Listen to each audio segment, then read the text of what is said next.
Experience. सो आज का topic आपने थंबनेल में देख लिया होगा। आज का टॉपिक है personal guidance for your situation. So मैं यहाँ पे आपकी प्रॉब्लम भी देखने की कोशिश करूँगी और उसमें यूनिवर्स आपको क्या कह रहा है वो भी देखने की कोशिश करूँगी। डेली मॉर्निंग में हम गाइडेंस देखते हैं और वहाँ पे हम एक चैनल करते हैं कि यूनिवर्स क्या कहना चाहता है। वो आपसे रेजोनेट हो भी सकता है और नहीं भी। यहाँ मैं प्रॉब्लम भी देखूंगी, अगर आपसे आपकी लाइफ की वो प्रॉब्लम वो सिचुएशन रेजोनेट होती है तो फिर उसका गाइडेंस फॉलो कीजिए और अपनी लाइफ में कुछ अच्छा अर्न कीजिए। अगर यहाँ पे मैं दो प्रॉब्लम देखूंगी, अगर आपसे दोनों प्रॉब्लम्स रेजोनेट नहीं होती है देन ये रीडिंग आपके लिए नहीं है। मैं कोशिश करूंगी कि मैं ज़्यादा से ज़्यादा जो लोग हैं उनकी एनर्जीज़ को ले सकूं। तो कुछ स्पेसिफिक कोई एनर्जी बच जाए तो उसके लिए माफ़ी चाहूँगी। जनरल कलेक्टिव रीडिंग ही है, लेकिन बस फ़र्क सिर्फ इतना है कि मैं पर्टिकुलर प्रॉब्लम का आंसर आपको यहाँ पे यूनिवर्स के थ्रू देने की कोशिश करूँगी। तो स्टार्ट करते हैं रीडिंग। सबसे पहले देखते हैं कि एक्वेरियंस की लाइफ की करंट फर्स्ट प्रॉब्लम क्या है। ऐसी कौन सी सिचुएशन है जिससे एक्वेरियस अभी गो थ्रू कर रहे हैं और उस सिचुएशन में सबसे बेस्ट तरीका क्या होगा निकलने का। See Aquarius,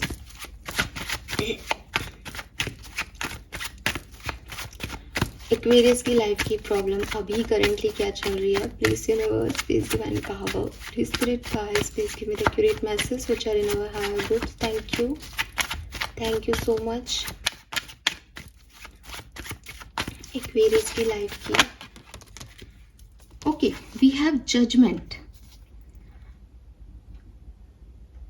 all right,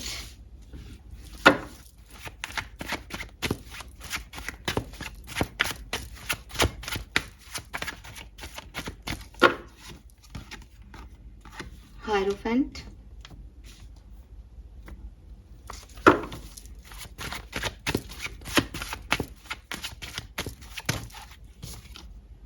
Ten of Cups,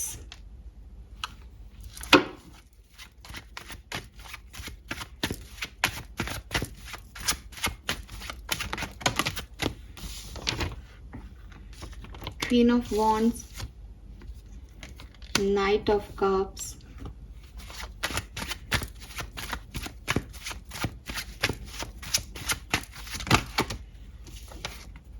Four of Pentacles,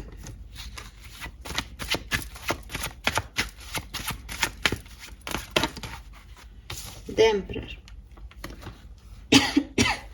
all right, so जिन्होंने भी ग्रुप नंबर वन कह रही हूँ, एक्चुअली क्या है कि प्रॉब्लम्स तो किसी की दोनों भी हो सकती है, इसलिए इसको हम ग्रुप में नहीं बांट रहे। लेकिन ये जो पहली प्रॉब्लम है जो भी ये सुन रहे हैं, मुझे ऐसा लगता है कि फैमिली का कोई इशू है।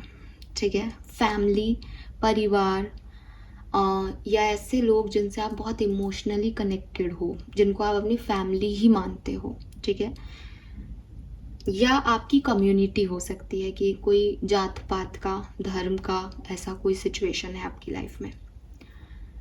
मैं देखती हूँ कि आप इस सिचुएशन में अच्छा करना चाहते हो। जैसे कोई सिचुएशन आपकी है, जैसे फैमिली कोई नई चीज़ तो है नहीं, फैमिली पहले भी थी आज भी है, आप इसमें बेस्ट करना चाहते हो। अब मैं कुछ 2-3 एग्जांपल देती हूँ कि ये कैसे रेजोनेट होगा। नंबर 1, कुछ लोगों के लिए आपकी फैमिली की रिस्पॉन्सिबिलिटीज आप पे आई हैं एंड आप उन्हें बहुत अच्छे से निभाना चाहते हो। आप चाहते हो आप अपनी फैमिली की सारी नीड्स पूरी करो, सब कुछ अच्छे से करो, सब कुछ अच्छा हो। नंबर 2, आप चाहते हो कि आपके फैमिली मेंबर्स जो हैं वो आपकी बात को समझें। आप उनसे कुछ कहना चाह रहे हो, उन्हें समझाना चाहते हो सकता है वो आपको अप्रिशिएट नहीं करते। आप चाहते हो कि वो आपको समझे, वो आपका पॉइंट ऑफ व्यू लाइफ को लेके समझे, वो आपको अप्रिशिएट करें आगे बढ़ने में, आप जो चाहते हो उस काम में। नंबर 3, आप में से काफ़ी लोग शादी करना चाहते हैं। नंबर 4, आपके फादर से नहीं बनती, आप चाहते हैं कि आप अपने फादर से आपके रिलेशनशिप्स अच्छे हों।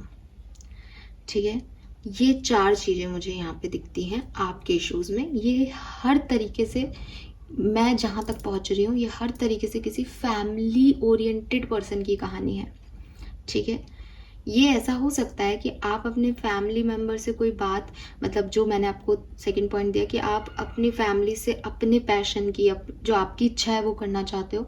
तो ये भी हो सकता है कि आप मैरिड हो, आपका जो ससुराल वाले हैं, आप चाहते हो कि आपके ससुराल वाले आपको और आपके पार्टनर को मिलने दें, ठीक है, या आप जैसे चाहते हो वैसे आपको रहने दें ससुराल में। अगर मैं वन वर्ड में आपको, एक शब्द में आपकी परेशानी का विषय बताऊं, मुझे दिखता है यहाँ पे, तो मुझे दिखता है आप किसी सिचुएशन में तब्दीली चाहते हो, आप किसी फैमिली के मैटर में चाहते हो कि इसमें कुछ अच्छा हो मेरे लिए, बेहतर हो मेरे लिए इस सिचुएशन में, ठीक है। लेट्स सी कि यूनिवर्स आपको क्या कहना चाहते हैं। अगर आपसे रेजोनेट हो रहा है तो ही आगे सुनिए, नहीं हो रहा तो सेकंड प्रॉब्लम देख लीजिए, और नहीं हो रहा तो इसको छोड़ दीजिए, है ना। ज़रूरी नहीं है कि आप इसको कैसे भी मैच करने की कोशिश करें, बट ये किसी की फैमिली से रिलेटेड सिचुएशन है। यूनिवर्स आपको क्या गाइडेंस देते हैं इस सिचुएशन में, क्या करना सही रहेगा एक्वेरियस को फर्स्ट इशू में।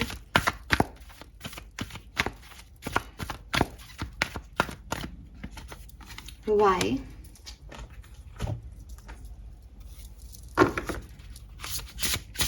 मुझे एक और मैसेज चैनल हो रहा है, आप अपनी शादी, जो आपके पेरेंट्स चाहते हैं कि शादी कर लो, आप चाहते हैं कि वो आपकी पसंद को तवज्जो दें।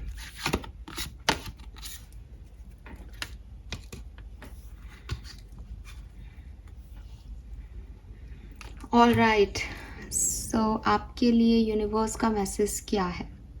सो एक्वेरियस, आपको यहाँ पे जो मैसेज दिया जा रहा है यूनिवर्स की तरफ से, वो अगेन जो मुझे आंसर मिला है वो भी फैमिली फैमिली फैमिली की बात कर रहा है। तो इसका मतलब ये प्रॉब्लम फैमिली वाइज है। सबसे पहले आपने बचपन में एक स्टोरी सुनी होगी शायद, सिंड्रेला की, ठीक है। मुझे नहीं पता आपने वो स्टोरी कितनी सुनी है, आपने उस स्टोरी के बारे में क्या जाना है, मैं आपको बता देती हूँ जो मैंने स्टोरी सुनी है। सिंड्रेला एक ऐसी लड़की थी जो कि अपने फादर की बहुत प्रिंसेस थी, ठीक है। उसके पापा उससे बहुत प्यार करते थे, और उसके पापा जो हैं उनकी बीवी थी, सिंड्रेला थी, और मतलब बेटी थी, और उनके फादर थे, और उनकी एक छोटी सी फैमिली थी जो कि बहुत खुशी खुशी रहते थे। लेकिन एक लंबी बीमारी के बाद उसकी मदर की डेथ हो जाती है। अब उसके फादर पे छोटी बच्ची की जिम्मेदारी होती है, उनको बाहर रहना पड़ता है, तो वो दूसरी शादी कर लेते हैं।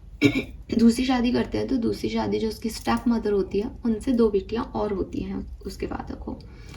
उसके बाद उसके फादर और स्टेप मदर की बहुत अच्छी बनती नहीं होती है, क्योंकि वो एक डिफरेंट तरह के नेचर की लेडी होती है। तो उसके फादर घर से बाहर ही रहना शुरू कर देते हैं, बहुत ज़्यादा आते नहीं हैं। जब आते हैं तो सिंड्रेला के लिए बहुत सारे तोहफे लाते हैं, लेकिन ऐसे वो घर से बाहर ही ज़्यादा रहना शुरू कर देते हैं। एक बार उसके फादर कहते हैं कि भाई मैं तो बाहर जा रहा हूँ किसी काम से, तो तुम जो है अपनी मम्मी के साथ रहना, तुम्हारी मदर तुम्हारा ध्यान रखेगी। सिंड्रेला कहीं ना कहीं जानती थी कि उसकी स्टेप मदर उसमें और उनकी दोनों बेटियों में फ़र्क करती हैं, लेकिन वो अपने फादर को ये कह के जाते हुए परेशान नहीं करना चाहती थी। तो वो सिर्फ इतना सा कहती कि पापा आप आ जाना, लेकिन मैं अकेली रह जाऊंगी वरना। उसके पापा उसको समझाते हैं, पूछते हैं कि क्या गिफ्ट लाऊं तेरे लिए, जैसे कि हर फादर जाते हैं तो बोलते हैं कि हाँ मैं तुम्हारे लिए गिफ्ट लाऊंगा, और फिर उसके फादर चले जाते हैं। कुछ टाइम बाद न्यूज़ आती है कि उसके फादर का एक एक्सीडेंट हो गया, जिसके थ्रू वो अब नहीं रहे इस दुनिया में। वो बहुत रोती है, बहुत तकलीफ में आती है।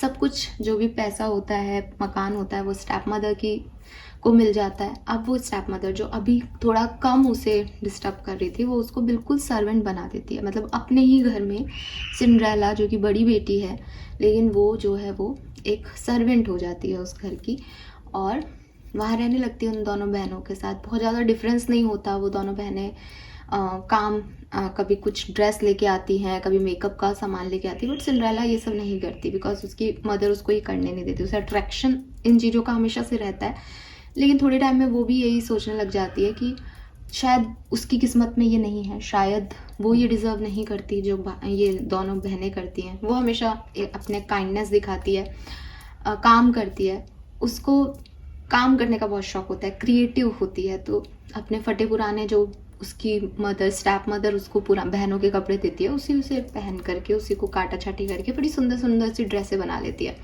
लेकिन उसकी स्टेप मदर हमेशा कहती है कि तुम क्यों इतना परेशान होती रहती हो, तुम क्यों ये सब करती हो, तुम्हारी शादी कभी नहीं होगी, तुम्हारे को भी कोई राजकुमार नहीं मिलेगा। सिंड्रेला इसी थॉट प्रोसेस में जीती है, मतलब जो वो बड़ी होती है वो इसी थॉट प्रोसेस में जीती है कि मेरी मदर ने कहा है कि मेरे साथ कभी अच्छा नहीं होगा। तो वो उसी चीज़ को एक्सेप्ट कर लेती है कि ठीक है यार, अपनी लाइफ तो ऐसे ही है, अपन तो यहाँ काम करेंगे और मम्मी कुछ कह देगी, कभी टोंट मार देगी, बहनों को देख के खुश होकर के अपने रहेंगे। एक एनिमल्स लवर होती है, प्लांट लवर होती है, तो अपने उन्हीं से बात करती रहती है अपने पापा समझ करके। फिर एक बार वहाँ के जो राजा होते हैं, जो राजकुमार होते हैं, वो लड़की प्रिंसेस से मिलना चाहते हैं कि एक पहले के ज़माने में जो वो होता था कि स्वयंवर टाइप, तो वो हो रहा है उस शहर में। और सिंड्रेला के घर पे भी न्योता आता है कि आपके घर में 3 बेटियां हैं, तो आप भी आएँ स्वयंवर में अगर आप चाहती हैं राजकुमार से आपकी बेटी की शादी हो। तो उसकी मदर बहुत एक्साइटेड हो जाती है, दोनों बेटियों को अपनी तैयार करती है, बड़े सुंदर सुंदर कपड़े, डिज़ाइनर।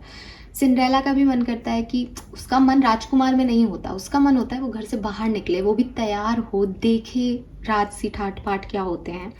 लेकिन उसकी मदर मना कर देती है कि तुम नहीं जाओगी। कहीं ना कहीं उसकी मदर को इनसिक्योरिटी होती है कि वो भी सुंदर है, वो भी पसंद आ सकती है किसी को। तो उसकी स्टेप मदर पहले ही मना कर देती है कि नहीं, तुम यहीं रहोगी, घर का काम करोगी, सिर्फ हम तीनों जाएंगे। तो वो फिर से थोड़ी देर रो लेती है, थोड़ी सी नॉर्मल हो जाती है कि चलो ठीक है, फिर वो अपनी किस्मत को एक्सेप्ट कर लेती है। लेकिन उस दिन कुछ डिफरेंट होता है। उस दिन उसकी दादी माँ की कहानी में, दादी माँ की स्पिरिट जो है वो उसके पास उससे मिलने आती है और उससे कहती है कि तुम क्या कर रही हो। तो वो कहती है कुछ नहीं, काम करने की कोशिश कर रही हूँ। कि क्यों, बाकी घर के लोग कहाँ गए हैं। तो वो बताती है कि वो तो राजा के यहाँ जाने की तैयारी कर रहे हैं, आज वहाँ पे फंक्शन है ना। तो उसकी दादी कहती है क्यों, तुम नहीं गई। तो वो कहती है कि नहीं दादी, मैं कहाँ जा सकती हूँ, मेरे पास तो काम है बहुत सारे। तो वो कहती है कि तुमने अपने आप को ऐसा बना रखा है, तुमने कभी विश्वास ही नहीं किया कि तुम क्या कर सकती हो, तुमने कभी कोशिश ही नहीं की इससे बाहर निकलने की। वरना तो देखो बहुत सारी चीज़ें हो सकती है, मैजिक है इस दुनिया में। तो वो कहती है कि क्या मैजिक सच में होता है। तो वो कहती है कि दादी कहती है कि तुम सोचो क्या सच में होता है। तो कहती है कि हाँ, कितना अच्छा हो, अगर कोई, जैसे अपन नहीं बोलते कितना अच्छा हो यहाँ पे बारिश शुरू हो जाए, ऐसा हो जाए, वैसा हो जाए। तो वो बोलती है ये चीज़ें कि कितना अच्छा हो दादी अगर यहाँ पे है ना ये पंपकिन रथ बन जाए और आगे घोड़े लग जाएं, है ना, ऐसे अलग अलग चीज़ों से अलग अलग। और उसकी दादी मैजिक से वही क्रिएट कर देती है। उसको सिर्फ एक बात बोली जाती है कि 12 बजे से पहले घर आ जाना, क्योंकि ये सब तो जादू का है, जादू लंबे समय तक नहीं टिकता, तो तुम आ जाना टाइम से। वो बहुत एक्साइटेड होती है, फाइनली वो घर से बाहर निकल रही होती है। फाइनली उसने बड़ी सुंदर सी अपनी मम्मी की ड्रेस पहनी होती है, उसकी दादी उसको उसकी मदर की ड्रेस देती है। क्रिएटिव वो खुद होती है तो उसको अपने नाप वाप का खुद कर लेती है और वो फाइनली उसमें बैठ करके वहाँ जाती है। वहाँ हम सबको पता है कि राजकुमार को इतनी राजकुमारियों में सिर्फ वही पसंद आती है और जैसे ही 12 बजते हैं वैसे ही वो भाग रही होती है और उसका सैंडल वहीं रह जाता है। लेकिन वो फिर भी भागती है क्योंकि उसको पता था कि 12 बजे से पहले उसे घर पहुंचना है और वो सैंडल वहीं छूट जाता है। राजकुमार उस सैंडल के वजह से ही वापस से पूरे शहर में चक्कर कटवाता है अपने सैनिकों को। सैनिक एक एक घर में जाकर के वो सैंडल दिखाते हैं और वो सैंडल सिंड्रेला के पैर में फिट होता है और सिंड्रेला जो है वो प्रिंसेस बन जाती है। प्रिंसेस भी नहीं, वो राजमाता बन जाती है, बिकॉज वो राजकुमार से शादी करके उस शहर की ओनर हो जाती है ना, रानी बन जाती है। तो ये कहानी है। ये कहानी आपको क्या बता रही है। नंबर 1, अगर सपने देखे जाएं तो वो पूरे भी हो सकते हैं। सिंड्रेला ने सबकॉन्शियस माइंड में रेगुलरली यही चीज़ देखी कि एक दिन वो भी बाहर जाएगी। उसने कभी उस चीज़ के लिए रिबेलियस एटीट्यूड नहीं रखा कि वो झूठ बोल के निकलने की कोशिश करे उससे, लेकिन उसको एक यकीन था कि किसी दिन क्या पता वो भी बाहर जाए। दूसरी चीज़, आपके एंसेस्टर्स आपको देख रहे हैं, आपके एंसेस्टर्स जानते हैं कि आप किस सिचुएशन में हैं। वो आपको कभी भी तकलीफ में नहीं देखेंगे, वो आपकी मदद ज़रूर करेंगे अगर आप अच्छे इंसान हैं, अगर आपके कर्म अच्छे हैं। तीसरी चीज़, अगर वो अपनी जूती से उस दिन मोह रखती कि मेरी जूती रह गई, मैं जूती ले लूँ, बहुत एक्सपेंसिव है, बहुत जादू की जूती है, तो वो उसी समय उसको लेने पीछे जाती। और शायद राजकुमार उसको एक झूठ समझ करके लाइफ में कभी जगह नहीं देता, यही मानता कि तुम झूठ बोल के मेरी लाइफ में आई हो। तो उसने मोह नहीं रखा, वो हमेशा आगे बढ़ती रही, तो अपने आप जो उसे मिलना था वो उसे मिल गया। ठीक है, ये चीज़ें सब यूनिवर्स आपको कहना चाहते हैं। आप कैसे कहना चाहते हैं? एक्वेरियस, नंबर 1, शायद आप अपने वर्थ को नहीं जानते। शायद आप एक ऐसे इंसान हैं जो बहुत सारे टैलेंट रखता है अपने अंदर, जिसमें काफ़ी क्रिएटिविटी है, जो काफ़ी काइंड है, काफ़ी अच्छा है, लेकिन लोगों ने आपको ये बता दिया कि तुम नहीं कर पाओगे, तुम्हारे अंदर वो वर्थ नहीं है। और स्पेशली लोग नहीं, आपकी फैमिली ने आपको ऐसा कहा है, आपकी फैमिली ने आपको ये बताया है कि तुम कहीं ना कहीं कम हो। आई एम सॉरी मैं ऐसा बोल रही हूँ, लेकिन यहाँ पे जो मैसेज मैं चैनल कर पा रही हूँ ये वो है। और वहाँ पे ऐसा लग रहा है जैसे आप अपने वर्थ को नहीं समझ रहे। आपको लग रहा है आपको कुछ भी काम करना पड़ेगा, आपको किसी भी इंसान से बस शादी कर लेनी होगी, आपको लग रहा है कि आपको कोई भी नौकरी बस कर लेनी है, बिकॉज आपको अपना रिस्पॉन्सिबिलिटी निभाना है। आपको लग रहा है जो आपके फादर कह रहे हैं या मदर कह रही है आपको वो करना चाहिए, यही एक सही तरीका है सिचुएशन में, क्योंकि आपको खुद पे विश्वास नहीं है। मे बी आप कोई बिजनेस करना चाहते हो, बट आपकी फैमिली कह रही है तुम नहीं कर सकती, तुम नहीं कर सकती। मैं ये नहीं कह रही कि आप में से सारे लोग वो बिजनेस कर रहे हैं, लेकिन अगर आपका सबकॉन्शियस माइंड जो है वो बचपन से एक ही चीज़ को देख रहा है कि मुझे तो ये काम करना है, मुझे आता है ये काम, तो किसी दूसरे के कुछ कहने से अपने थॉट प्रोसेस को कमज़ोर मत होने दो। ठीक है, दूसरी चीज़, अगेन रिबेलियस हो गया आपको कुछ नहीं मिलेगा। अपने ही मन से क्वेश्चन करो कि मैं इस चीज़ में कैसे आगे बढ़ सकता हूँ या बढ़ सकती हूँ। ठीक है, लेकिन आइडियाज़ ऐसे सोचने की कोशिश करो, ढूंढने की कोशिश करो जो आपको उस जगह तक लेके जाएं। कोई ऑफर आपकी तरफ आ रहा है, लेकिन आपको लग रहा है कि नहीं मैं तो इसके लायक ही नहीं हूँ, तो फिर आप हमेशा के लिए वो सर्वेंट ही रह जाओगे, क्वीन कभी नहीं बन पाओगे। See the servant queen, Cinderella की बात है यहाँ पे, क्योंकि वो अपने घर में भी नौकर थी, लेकिन उसने उस एक अपॉर्चुनिटी को, एक ऑफर को, एक ख्याल को, न जाने कौन सी स्पिरिट उसको मिली होगी उस दिन, वो खुद क्रिएटिव थी, क्या पता उसने खुद ने ही सब कुछ क्रिएट कर लिया हो, क्या मैजिक हुआ होगा उस दिन, क्या एक्चुअली में किसने किया होगा उसके लिए वो सब, ये कोई नहीं जानता। ये कहानी है, मैजिकल स्टोरी है, फेरी टेल की कहानी है, तो उसमें सब कुछ हो गया। लेकिन आपकी ज़िंदगी में ये आप कर सकते हो अगर आप चाहो तो। लेकिन जो भी ऑफ़र आता है आपको लगता है I am not deserving it, ये तो बहुत सुंदर है, ये लड़की तो मेरे से क्या ही शादी करेगी, ये लड़का तो बहुत कमाता है, ये तो पता नहीं मेरे से शादी करेगा नहीं करेगा, या ये नौकरी तो बहुत ऐसे लोगों के लिए है, मैं तो इतना कुछ नहीं जानती काम करने का तरीका। सबको धीरे धीरे सब आ जाता है। अपने ऊपर कॉन्फिडेंस रखने की ज़रूरत है एक्वेरियस आपको। तो आप यहाँ पे चाहे कोई सी भी कहानी आपकी हो कि आपको घर परिवार चलाना है, अगर आप कॉन्फिडेंस रखते हो कि आप अपने घर की ज़्यादा अच्छे से देखभाल कर सकते हो, आप में एक लीडरशिप क्वालिटी है, आप चला सकते हो अपना घर अच्छे से, तो आप चला सकते हो फिर। ठीक है, अगर आप पहले से ही ऐसा सोचोगे कि पता नहीं मेरे से होगा या नहीं, तो फिर पता नहीं क्या होगा। दूसरी चीज़, जो दूसरा मैसेज मुझे यहाँ मिलता है, वो ये कह रहा है कि आपका दिमाग ड्यूअल एनर्जी में काम करता है। आप में से कुछ लोग ऐसे हो सकते हैं जो चाहते तो हैं सिंड्रेला की तरह कि वो कुछ बड़ा करें अपनी ज़िंदगी में, कुछ दुनिया उन्हें जाने, ठीक है, लोग उन्हें माने, फेम मिले उन्हें, लेकिन वो लोगों से इंटरेक्ट नहीं करना चाहते। ठीक है, यानी ड्यूअल एनर्जी है कि हमें फेम मिल जाए लेकिन हम कुछ नहीं करें उसके लिए। अब आपने कभी कोई ऐसा सोशल पर्सन देखा है जिसने कभी सोसाइटी के साथ इंटरेक्ट नहीं किया और वो यहाँ पे बहुत खास हो गया? नहीं ना। लोग तो अपनी पूरी पूरी पर्सनल लाइफ दिखा रहे हैं फेम पाने के लिए, व्लॉगिंग करके। तो ये सब क्या है कि अगर आपको किसी से कनेक्ट होना है तो आपको बातचीत करनी ही पड़ेगी। आप ये सोचो कि मुझे घर बैठ के अपॉर्चुनिटी मिल जाए, मुझे घर बैठ के फेम मिल जाए, तो ये नहीं हो सकता।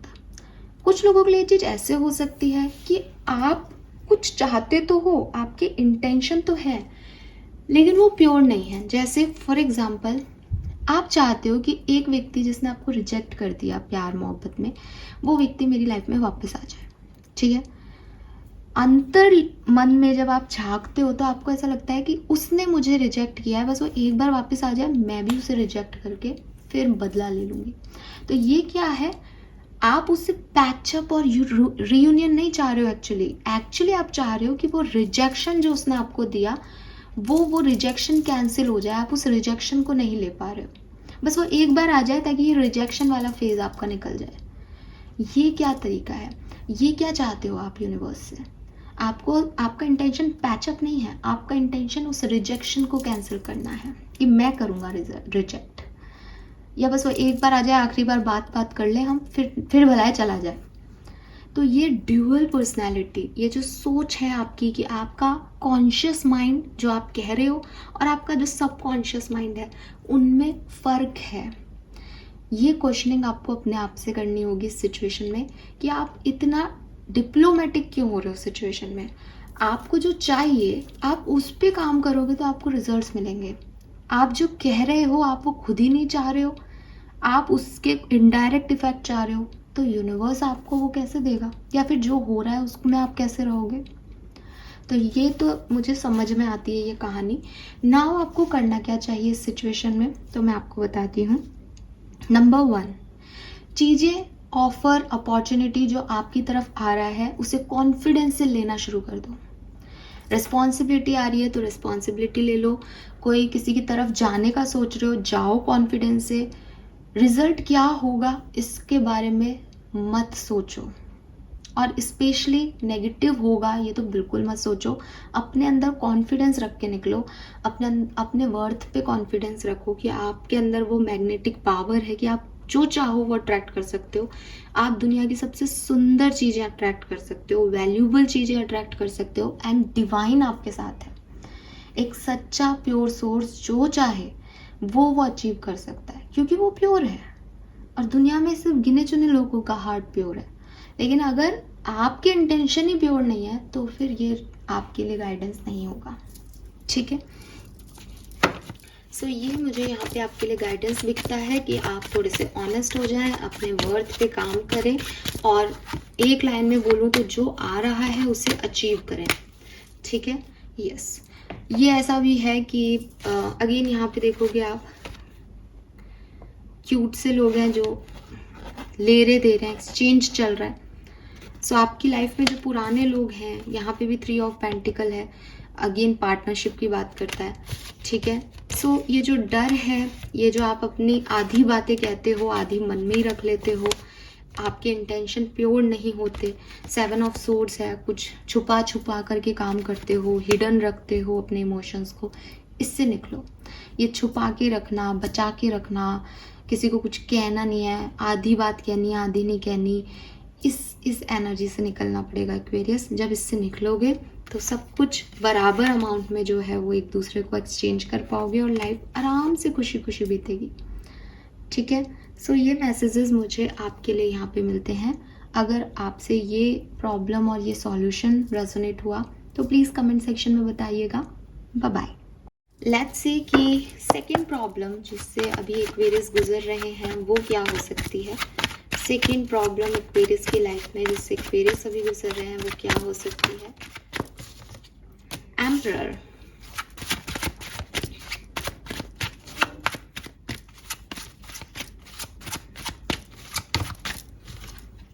The fool,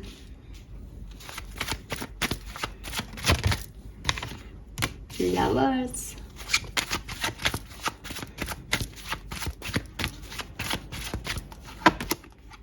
Seven of Swords, Seven of Wands। All right, बहुत क्लियर कट मैसेज दिखता है यहाँ पे। कुछ नया करना है, किसी डायरेक्शन में बढ़ना है, कोई ऑप्शन है, कोई अपॉर्चुनिटी है, लव इंटरेस्ट हो सकता है काफ़ी लोगों की लाइफ में, उसकी तरफ बढ़ना चाहते हैं। क्वेश्चन यही है कि जो पास्ट में हुआ वो तो दोबारा नहीं होगा, या क्या हमें इन सिचुएशंस में इस व्यक्ति के लिए ओपन अप होना चाहिए? क्या ये सही पर्सन है? क्या इस सिचुएशन में कुछ आगे सही होगा? ऐसी कोई चीज़ें हैं आपके मन में? लेट्स सी कि क्या आंसर है। बहुत ही क्लियर कट है। स्पेशली मुझे ये लव लाइफ के लिए लगता है कि कोई पार्टनर है, उसकी तरफ जाना चाहिए या नहीं। ठीक है, मे बी इस पर्सन ने धोखा दिया है, मे बी ये आपने ब्लॉक कर रखा है, या मे बी आपका कोई पास्ट सिचुएशन रहा है जहाँ आपको धोखा मिला है, तो आपको डर है कि कहीं वैसा तो नहीं हो जाए। स्पिरिट ऑफ ट्री,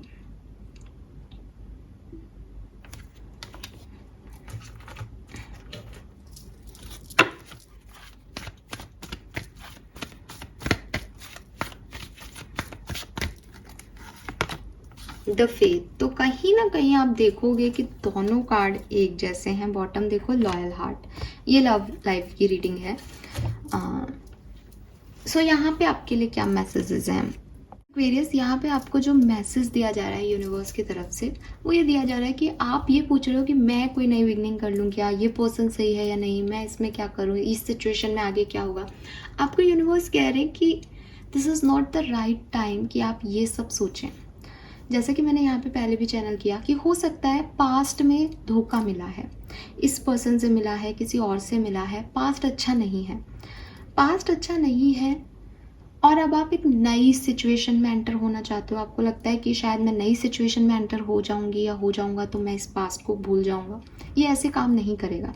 यहाँ पे जो गाइडेंस आ रहा है आपके लिए वो यही आ रहा है कि बजाय इसके कि आप जल्दबाजी में किसी नई सिचुएशन में जाना चाह रहे हो, आगे बढ़ना चाह रहे हो, आप इस सिचुएशन को फ्लो, यूनिवर्स के फ्लो पे छोड़ दो कि यूनिवर्स इस सिचुएशन में क्या कर रहे हैं, ये कैसे अनफोल्ड हो रही है नेचुरली, उस चीज़ पे छोड़ दो इसको। द फेथ का कार्ड है। द फेथ का कार्ड कह रहा है कि कहीं ना कहीं आपके दिमाग में चलता होगा कि हम तो अच्छे लोग हैं, हमारे साथ ये सब क्यों हो रहा है, अब इतना पेन है, अब आप भी कह रहे हो कि आगे नहीं बढ़े, तो क्या यहीं बैठ के रोते रहें क्या, फिर तो कुछ भी अच्छा नहीं होगा, अपॉर्चुनिटी है सामने तो हम क्या करें, है ना। ये आपके थॉट प्रोसेस में चल रहा होगा। लेकिन यूनिवर्स ये कह रहे हैं कि फेथ इज़ अ मिस्ट्री। आप नहीं जानते कि आपकी किस्मत का जो पेन है वो आपकी कोई लर्निंग है, वो आपके थ्रू किसी और की लर्निंग है, वो आपका कोई पास्ट लाइफ कर्मा है, कि वो आपका कोई, इससे आपको एक रिजल्ट मिलेगा, लर्निंग मिलेगी, ये आपको नहीं पता। हम कितना भी समझ लें इस फेथ के प्रोसेस को, ये एक मिस्ट्री ही रहेगा। आपकी किस्मत में क्या लिखा है ये एक मिस्ट्री ही है। कहते हैं ना, लाइफ की सबसे बड़ी खूबसूरती है कि वो अनसर्टेन है, वो कभी भी चेंज हो सकती है। तो एक पॉजिटिव फेथ रखें कि अगर लाइफ ने आपको एक पेनफुल इवेंट दिया है तो हील भी वो लाइफ करने के लिए तैयार है आपको। बजाय इसके कि मेरी लाइफ में एक पेनफुल इवेंट हो गया, मुझे तो इससे निकलना है, अब क्या करूँ, मैं क्या करूँ इधर उधर, तो आप और ज़्यादा उसको डिस्टर्ब कर रहे हो एनवायरनमेंट को। ठीक है, अभी आपको अपनी हीलिंग करनी चाहिए। यहाँ पे स्पिरिट ऑफ ट्री है, वो कह रहा है कि if you are in need of a lesson there is a wisdom in the tree. जितना हो सके नेचर के आसपास अपना टाइम स्पेंड करो।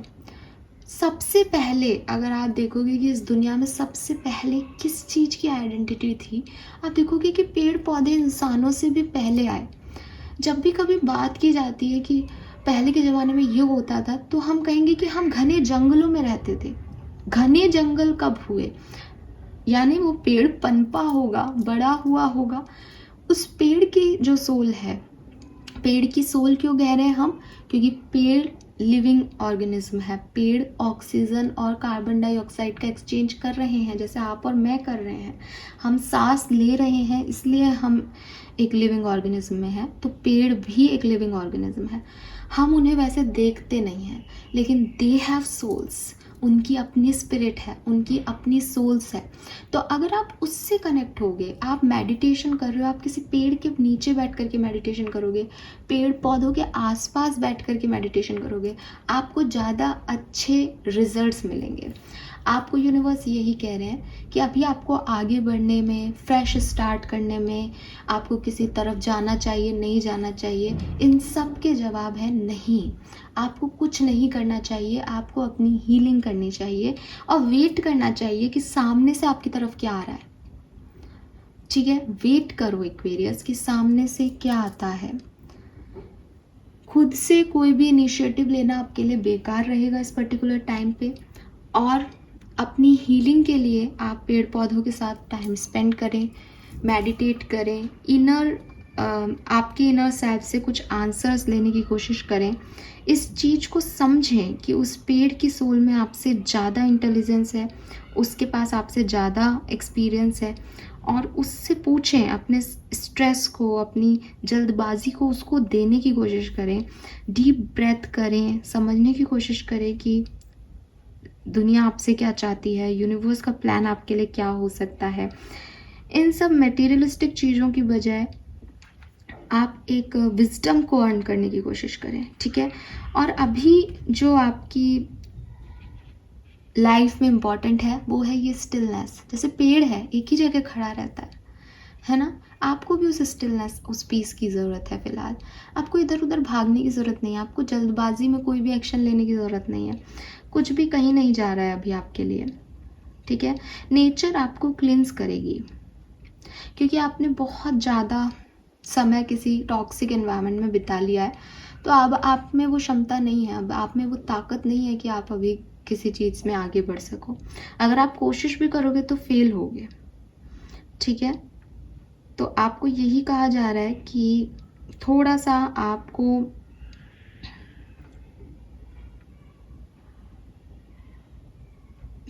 रुक जाना चाहिए इस सिचुएशन में आगे बढ़ने से अभी, और मेडिटेशन से, इनर वर्क से थोड़ा सा कम्युनिकेट करना चाहिए एनर्जीज़ के साथ।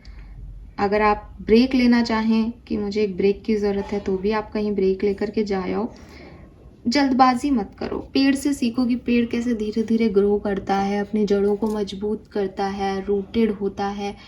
जब इतना बड़ा विशाल पेड़ बनता है कि लोग उसकी टहनी को काटें तो भी उसको कोई फ़र्क नहीं पड़ता, वो फिर भी वापस से उग जाता है। तो पहले यहाँ पे ना एक ग्राउंडनेस की ज़रूरत है, मजबूत होने की ज़रूरत है। अभी आपकी नींव ही हिली हुई है, तो पहले मजबूती लाओ सिचुएशन में, ठीक है। ये मैसेज आपके लिए मुझे यहाँ मिलते हैं ग्रुप नंबर 2, सॉरी ग्रुप ही ग्रुप निकल रहा है यार, ग्रुप नहीं, प्रॉब्लम 2 जिससे रेजोनेट हुई। सो यस, सब कुछ यूनिवर्स पे छोड़ दें, सरेंडर कर दें इस सिचुएशन को। इस सिचुएशन में कोई एक्ट नहीं करें, अपने आप इस सिचुएशन को रिजॉल्व होने दें। मून ही मून के कार्ड हैं, आपके मन में बहुत सारी सवाल जवाब चलते रहते हैं। आपको डर लगता है एक्वेरियस, आपको इल्यूजन्स आते हैं कि सब खो गया, सब खो जाएगा, कुछ भी नहीं बचेगा।